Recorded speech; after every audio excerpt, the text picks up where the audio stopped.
Okay, I think it looks like we can probably go ahead and get started here.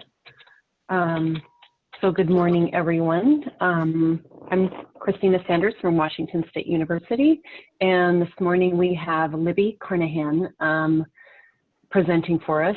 Libby is with the University of Florida Institute of Food and Ag Sciences, an extension, and is a Sea Grant agent in Pinellas County. Libby's playing a leading role in Tampa Bay and helping citizens, governments, and industry make well-informed choices in the face of changing climate and other coastal hazards. So welcome, Libby, and just for all of you attending who didn't already hear, I'm going to put a link to an evaluation in our chat box, and I'll put that in just a few moments, and then I'll do it again towards the end. So thank you, and Libby, it's all yours. All right, thank you very much, Christina. Thank you all who are joining this session. I know there's there's two right now great choices besides the rest of the world that might be tugging at you. So we very much appreciate your time in this session. If you could mute yourselves while you're not talking, but if you do have questions throughout, please feel free to pop in and ask those questions. I'll take them as they come. So here you can see, I'm going to talk about a hurricane survey that I did with the Florida chapter of the Association of Nature Center Administrators. So it was kind of a very spontaneous program. It's like a discrete short-term program, but it could leave, a lasting impact with the nature centers in Florida. Sorry. Okay. So I'm going to give a little bit of an overview of Sea Grant. I know Sea Grant is intrinsically part of Eden, but we haven't had too much Sea Grant presentations. So I'll give you a little bit of background on us, share the timeline of the project. I'll talk about the survey tool that I created with Qualtrics. And what we came up with is some of the best practices for hurricane prep and hurricane response, and then some lessons learned from the extension side of this process. Just had to put that in there. I don't know if Charlie's here, but go Lightning. We're apparently up 2-1. So Sea Grant, I've got this 50-year logo, but we're pushing 55 right now, or more. It was about 5 years ago, yeah, that we had our 50th. So we are modeled after the land-grant university system. So it's usually a partnership between universities, states, and county government together with NOAA, the National Oceanic and Atmospheric Administration. So we have a super large national network of scientists, engineers, outreach experts, some educators, students, and communicators.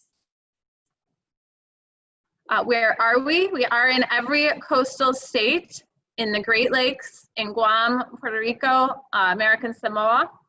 So I'm not sure if anyone from Guam who's on this conference is in Sea Grant. I didn't catch that, but awesome if you are. And what do? We do a lot of what land grant does. In Florida, I will say Sea Grant is nestled right in with the land grant system. So it's just like double the resources for me to be a UF-IFAS extension agent and a Florida Sea Grant agent. We are working on all of these issues that you see here around the state and around the world. The ones that apply to Eden or Extension Disaster Education Network would be, of course, the hazard resilience, and some training and education do come with hazard resilience and preparation as well. And then my work really does a lot with climate change, which is one of our slowest moving disasters, but also stands to cost us the most. So this can be a little bit of a discussion if anyone wants to add something and turn off their microphone, but the idea is I got an email where an email came across my desk that was an association that I'm peripherally involved with, the Association of Nature Centers Administrators in Florida. So I get their email, and then it says that they wanted to have a meeting and debrief about how everyone prepared for Irma and was recovering from Irma. So at that point, I decided to insert myself and give a reply email, and I ask if they had already planned any facilitator or someone to engage the process. And I offered my services if they had not, that I'm a trained facilitator and, you know, trained in evaluations and surveys and handling difficult situations and work in the hurricane disaster prep arena. So it's really that, that's kind of one of the key messages that I want to talk about with this presentation that applies all over Extension, is that it's really easy in Extension to end up with your schedule just packed solid. And I've for a long time, probably since 2017, I feel like I've been reactive in my Extension programming and not so much proactive. So I kind of, as I move, I think, forward with Extension, I've gotten promotion and permanent status, hooray, in 2017, coincidentally. So as I work towards my next promotion, you know, I'm really thinking about kind of coalescing everything a lot more. But I did think this was a great opportunity. And as you can see, I'll show you a few hurricane tracks in a minute, but Hurricane Irma took aim really at the whole state of Florida. As it was coming up through the Caribbean, the cone of uncertainty at one point was literally the entire state of Florida. So it did also take a toll with its wind and its rain, but really the evacuation took a toll on a lot of people as well. So I saw the announcement from ANCA that they were going to debrief on Irma. I offered my assistance. I drafted a survey and sent it back and forth to the board of ANCA in Florida. And we developed a final survey tool. Then we pushed that out. We got initial results, and we had a face-to-face meeting with about 20 people in the room from different nature centers all over the state. They like to hold those meetings like 11 in the morning to 3 in the afternoon, somewhere central. They kind of hope that people within a certain distance can make it. We had a facilitated discussion where we talked about the results of the survey, but I also wanted to find if there was any gaps of questions that we had not answered or asked, sorry. It's all about asking the right questions. And we did learn through our facilitated discussion that I had not asked about live animals. Hadn't even thought about that. So that is a challenge that many of the nature centers do have to deal with. And so we did add more questions to the follow-up survey. So we revised the survey, and at the time the initial survey was going out, Hurricane Michael had just basically taken, you know, its wrath out on Panama City and Mexico Beach. And so we did not try and engage the Panhandle at that time because they were literally facing a disaster. I actually paused sending out the survey and waited for Michael to be over, and a week passed or so. But then the next follow-up survey, I did try and work towards the Panhandle, but I didn't get a lot of response, and I will share that in the lessons learned. Of course, we are an honest broker. That always helps us. We often are recognized for our affiliations, whether or not people even know us personally. So if you say you're a University of Florida IFAS Extension agent, or I'm a Florida Sea Grant agent, you know, it's wonderful when people have heard of us and our reputation really precedes us. So, you know, in Florida, we also do have county affiliations, but I'll say we can choose when to kind of show which affiliation. So usually if I'm in, you know, in a room with a bunch of county folks, I will be the academic because, you know, I'm different from them. I can do things they can't do. But sometimes it helps to put on the county hat and help people in that way. So this is the Association of Nature Center Administrators. They are national. I'm not sure if every state has a chapter. They just had their virtual national meeting last week. And I actually reached out to our county director and reintroduced him to this group and encouraged him to send our staff to the national conference. We have 2 nature centers that we manage through Extension as satellite offices in Pinellas County. And right now, the staff at the center that I have my office at, they are under the county extension director. He is their direct supervisor. So I don't directly supervise anyone at the nature center I'm at, but I try and kind of enhance what they're learning by introducing them to different things. So the ANCA does have this director's guide to best practices. So it says examples from the nature and environmental learning center profession. It really highlights leadership, strategic planning, talks about boards and staff and fundraising. It does not talk about disaster preparedness at all. So I'm basically providing them a supplemental chapter on hurricane prep and response and recovery. And that's an opportunity possibly for other areas of the country. Folks could work with this organization and see if they're prepared for fire or tornadoes, or are they talking to each other and sharing best practices? So maybe next year I should present this at their national meeting or something and reach out. So it's all, these national networks are all great. We know ours are great and other folks are doing a good job as well. For the survey tool, I used Qualtrics. Qualtrics is great because the University of Florida has a paid contract with Qualtrics. So I could just go, basically every time I just Google Qualtrics in University of Florida, and then I sign in, and you have this personalized account where you can make surveys. Some of you may have used SurveyMonkey in the past. SurveyMonkey is quite easy, but it also, the free version does not give you as much utility as Qualtrics does. So Qualtrics can ask the, I'm trying to think, I guess you kind of call it a qualifying question. If I said, did you experience impacts from Hurricane Dorian? If someone says yes, then they go to the other question where they answer questions about the impacts. If they answered no, then they can skip those questions about the impacts. So we don't have to say, if you said yes to that question, answer this. We could just direct them. You see, like any other survey software, you could break your survey into sections, and they'll be delivered in blocks that are easier to understand and to respond to. I will say I did not go through IRB for this, the internal review board, but I was trying to think, if Angie's on, she might remember the kind of, we do have some sort of blanket survey for questioning the public as part of our extension job, because we survey people all the time.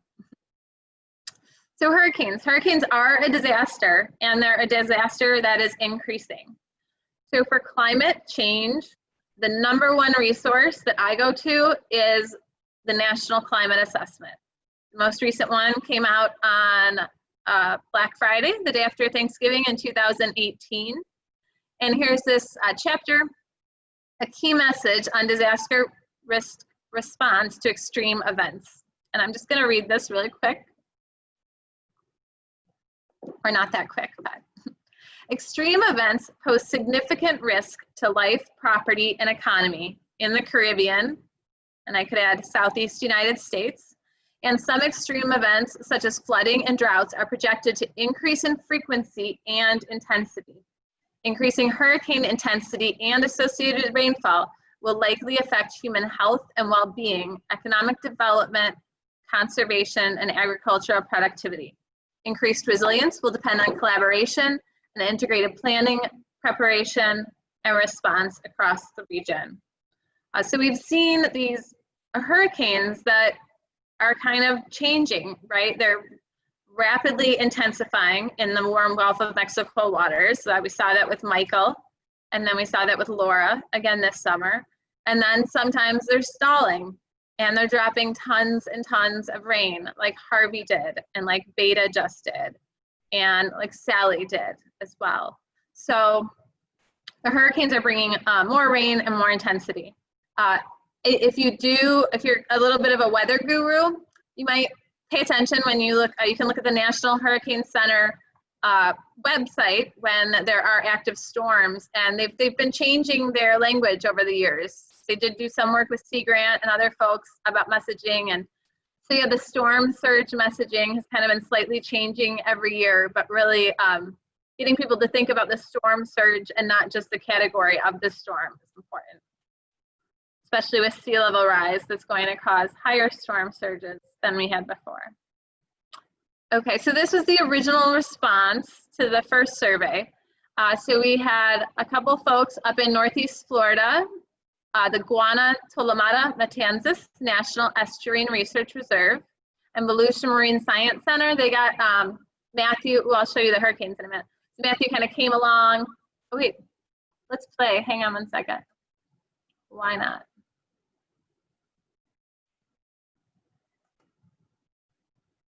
So yeah, boom.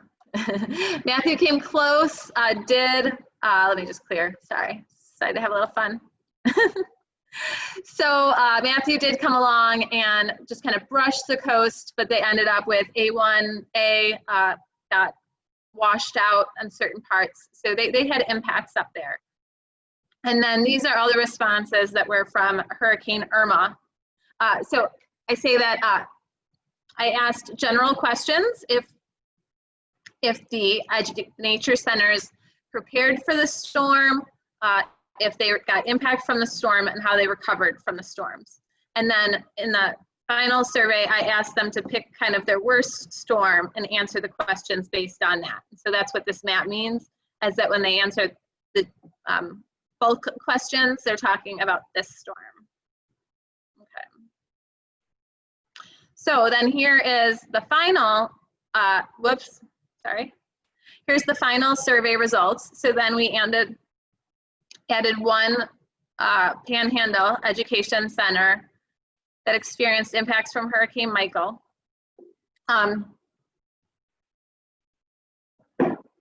Even though this project is, supposed to be done, I'm tempted to try and send the survey out to some of the Panhandle folks, because I did kind of receive a message from one of my agents. Like when I resent it out, she said, we didn't get this the first time. So making sure that your emails actually go through, even though they seem like they go through and they should go through, is sometimes good. Following up with a phone call is always important. And you can see this is a bit of a mess. I don't have the dots on here, but basically these nature centers dot up and down the East Coast and up and down the West Coast, and there's just a couple that are inland. Okay, I'm gonna try something really quick. I'm gonna try and share my other screen.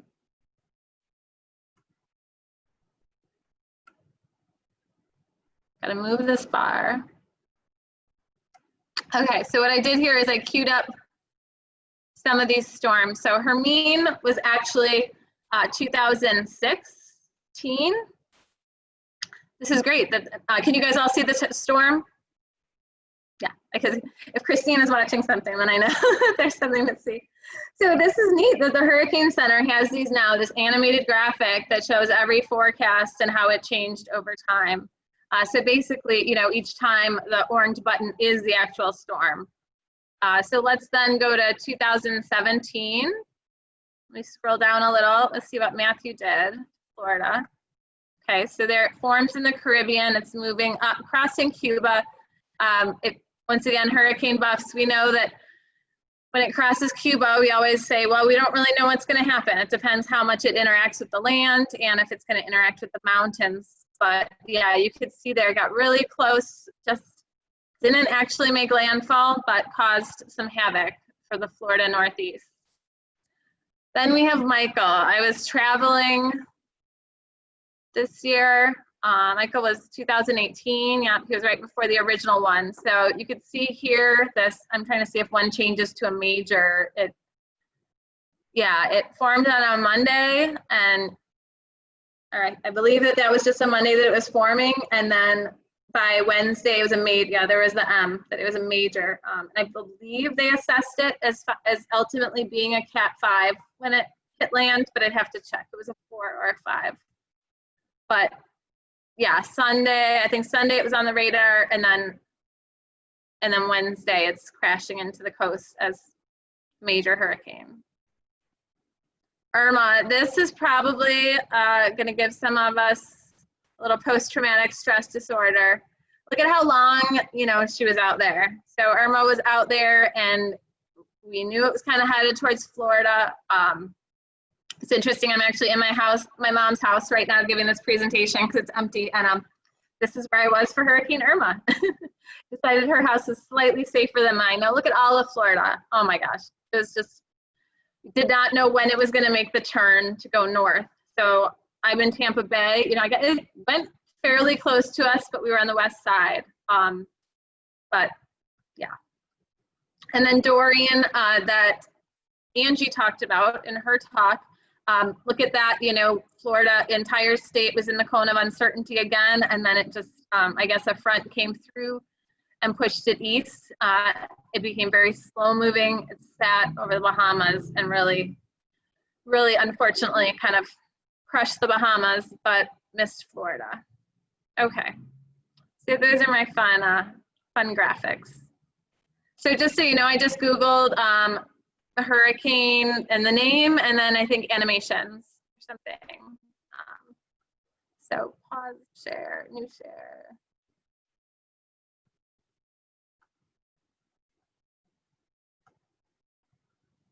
Okay, does that look good to everyone? Management?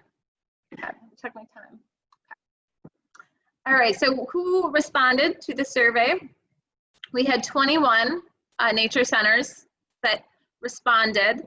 If someone wanted to take this survey again, you know, I made the slight modification to add the animals, and then also we'd had a couple more storms. So I said, if you want to take the survey again, I will take your new responses and push out your original.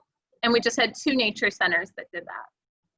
So 6 were private nonprofit, 3 were city, 5 county, 2 public school district, 3 federal, and 1 state. So big diversity. I also asked them about who makes the call that they're going to prepare, whether they had partners. A lot of these folks, you know, had a lot of partners, so there's a lot of moving parts to figure out. I know at our nature center for Irma at Weeden Island, it's the county that makes the call when we're going to pack up. But having lived in the Florida Keys for 4 years and packed up for multiple hurricanes, I just kind of made the call that we were going to pack up and get everything ready. And so the minute that the county said that we were closed, we were just able to walk out the door, because I mean, they waited till Thursday afternoon, I think, and the storm came Saturday. So that can be a challenge. You kind of saw on the map a little bit, but this shows how far from the coast the nature centers were. So 7 were right on the coast. 1 was on the Indian River Lagoon. 2 were within 1 mile. 2 1 to 5 miles. 3 greater than 5 miles. Libby, excuse me. Yes. We don't see your slides. We just still have the animation up. Okay, thank you. That is good to know. New share. Okay, I should.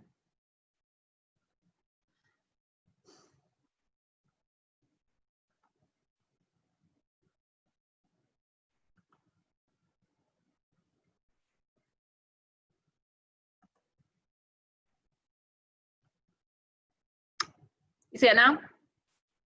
Okay, that's fine. It's great. Thank you. Okay. All right, then I asked the elevation of their facilities, because that matters with storm surge. So 7 had facilities less than 5 foot elevation. That's a little bit nervous in that range. 6 facilities were 5 to 10 feet. 1 was 10 to 15, and 7 were sitting pretty happy at higher than 15-foot elevation. I asked if they had already prepared a hurricane response plan. 19 said yes, 2 said no. They had different years, they were written and uncertain. But overall, if you look, when they were last updated, it looks like most of the nature centers were doing a good job updating their hurricane plans. Okay, this is kind of a comprehensive slide. Whoops, I don't want to annotate. That shows how each center responded to each hurricane. So the blue is, did they prepare for impact from a hurricane? Did they receive impact, and did they recover? So you can see definitely Irma had the greatest impact on all of the nature centers in the state. However, Dorian, there was lots of preparing, very little impact. The impact that was, we'll see, was probably minor impact from that storm. But then Michael, some preparing, and this would be, like I said, a small data set because I didn't get many nature centers from the Panhandle. Okay. Then this is about communication. So I asked how they communicate with their staff before, during, and after. Emails, phone, text, phone tree, variety of ways. How do they communicate with their partners, a clientele? So before, lots of Facebook posts after. It's a great spot. You know, your community that's engaged with you is looking there anyway. And you can, you know, let them know the status of your nature center. Of course, you know, most people put physical signage at the entrance. You're going to have probably debris around. You don't want people just walking up into your nature center causing trouble. Here's this. This is a Tom Ankerson photo from the East Coast. It's Hurricane Matthew. All right, so we're going to look at the responses related to damage a little bit. I'm not going to get too into this because this is, you know, the survey results, and this talks more kind of about the process. But I did ask about all these different types of impacts that they could have. So of course, trees could fall down, trails could be run over, minor equipment, major equipment, electricity, plumbing, roads, and buildings. And so no damage, minor, major, catastrophic. Do you guys see my cursor when I move it around? No? Yeah? Okay. Sure. Okay, so catastrophic damage. This is a picture. I did work at Sea Camp, Newfound Harbor Marine Institute for 2.5 years, so my heartstrings are still there a little bit. My intern director is the director now, but this was a flyover, a small video, and this is Sea Camp here. It's on the end of a peninsula. So it used to be Big Pine Key Motel. These two are concrete buildings, so they withstood very well. These two were the wooden dorms. I have a picture later that shows that. They really got completely wrecked. You know, the dining hall got wrecked.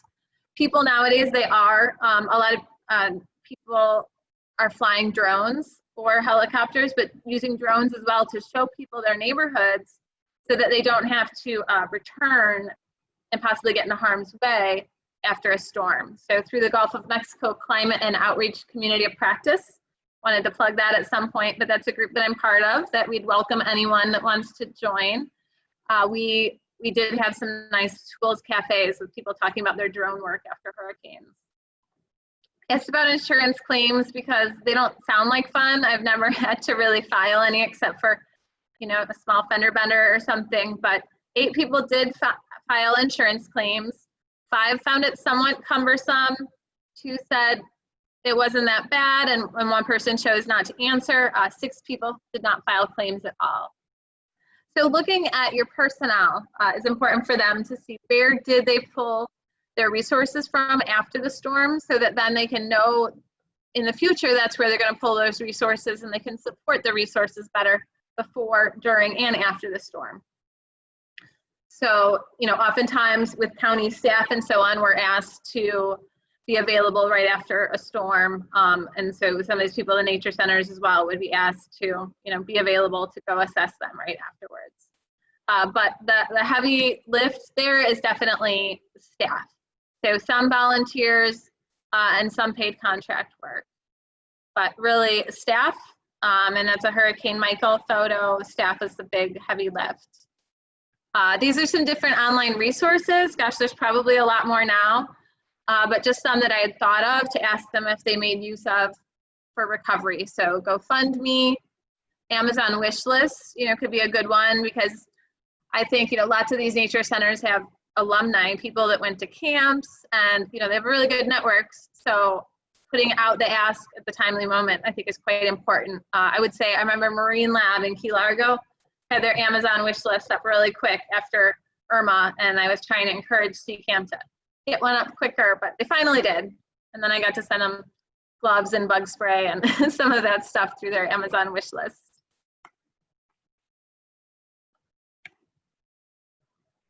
Okay, so like, and how long does recovery take? Obviously, it is a big toss-up depending on how intense your storm was and how big the impact was. So a few people had very quick recoveries, a little bit longer, and then, you know, more than 5 said ongoing, greater than a year that it's recovering. So, you know, I know some of these camps, they're just recovering from these storms and then COVID. So this is a very hard time, we know, for a lot of people. So like I said, the support of each other is very important. So some conclusions that we drew before the storm: allows staff to take time to take care of their homes and their families, make sure that they have plans in place so that that's not an additional stress on them. Any small things you could do over time to keep a property hurricane ready, of course, are worth it. Lots of times we see people going around doing the hurricane cuts on the palm trees right before the storms. I don't think extension horticulture agents really love that. But so after the storm, you know, if you have catastrophic damage, just accept that you're in there for a long haul. It's not going to be a quick recovery. It's going to take a long time. Some rebuilding, like this wooden building down in the Florida Keys, will have to be rebuilt in a different way. They had a whole ground floor here. You can see there's no longer a ground floor. Interestingly, they, you know, were up somewhere upstate Florida and seeing the drone footage and trying to figure out what happened to the camp. And at first they saw a drone go over the building and it had its like roof intact. So they thought, oh, like not so bad. But then when they saw this side view, yeah, it's worse. So now, according to building regulations, I think the whole building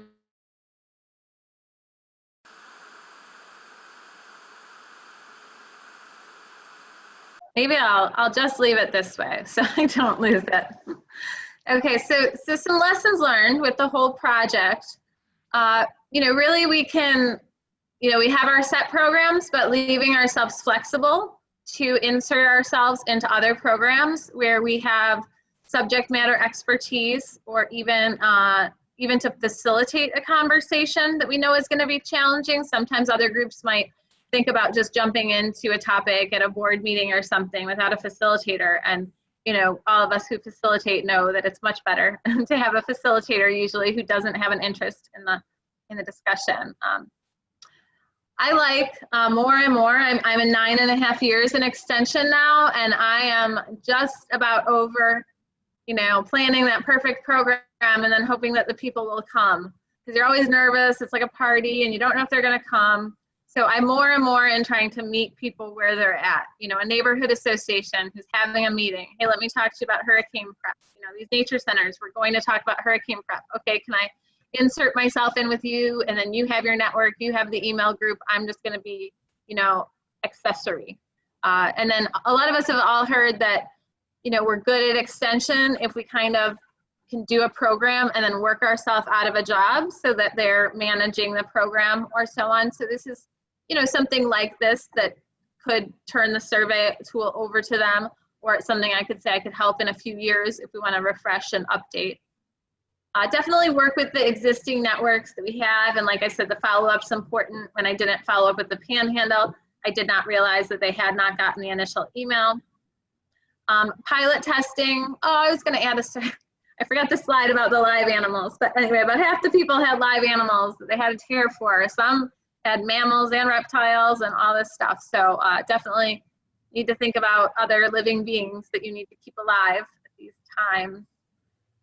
So the pilot test, I think, you know, using a focus group for the survey, asking how the survey went, what was missing, what could be added, is a very, very good step if you have the time when you're doing a survey. Okay, I had a big challenge with internal management and staff, right? So I will say, you know, I'm respected, I think, around the state for being, you know, a marine scientist who knows a bit about hurricanes and disaster prep, climate change, and sea level rise. I have my office at a nature center that is an extension office, and there's 3 staff there. And like I said, they're under management under the director. And I had this meeting at that office, and I tried to encourage them and the other nature center to attend. I got none of them, and at the very last minute, the director decided to hold a meeting on a visioning session for the nature center I was at, like in a different room while I'm holding this statewide meeting about hurricane prep for nature centers. So that was very challenging to me, you know, to not have that buy-in of your immediate supervisor and not have him recognize your added value there.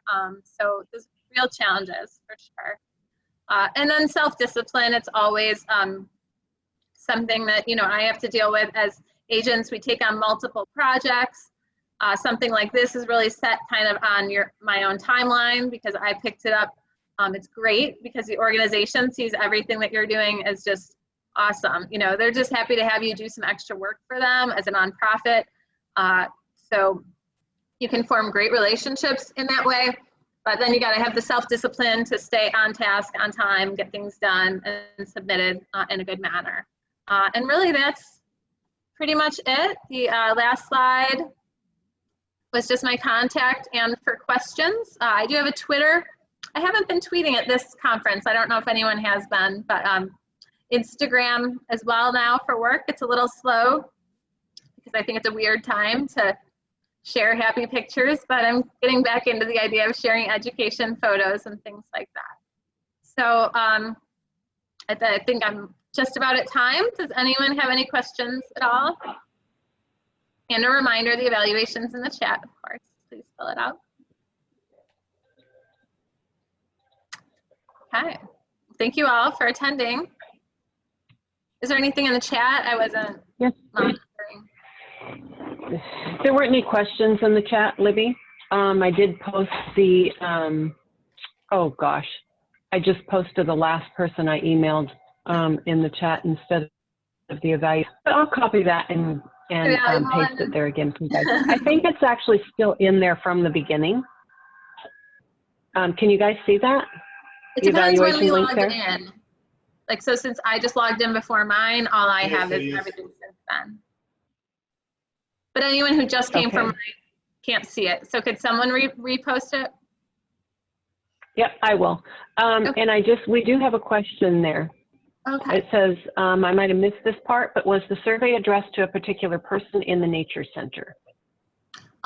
No, I generally, you know, the Nature Center Association sent it out through their email list, but I did write in the email, you know, to kind of director or person in charge, and please, you know, find the most appropriate person to fill out this survey. So it was kind of open. There was one Nature Center, I ended up with like 2 responses from the same Nature Center, and I had to get back to them and kind of decide, that was GTM, kind of figure out which one of them to use. But I was able to figure that out because I think one was only partially complete or something. Thank you. Any other questions for Libby this morning or the afternoon, depending on where you are, I guess? I was in Guam, 4 in the morning in Guam. Wow. And the evaluation link instead of the email that I put in there is back in the chat again.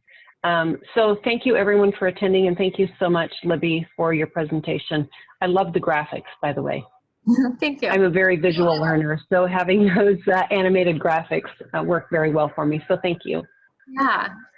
And for the design, let me say if what I've been doing for my PowerPoints lately is keeping just the white, just solid white background and everything, but then I'll throw in like a photo and a text and a graph or something, and then I go to the design ideas, and they come up with some pretty nice looking things, and so that's what I wanted from PowerPoint, I feel like, for a long time, so they finally caught up a little bit.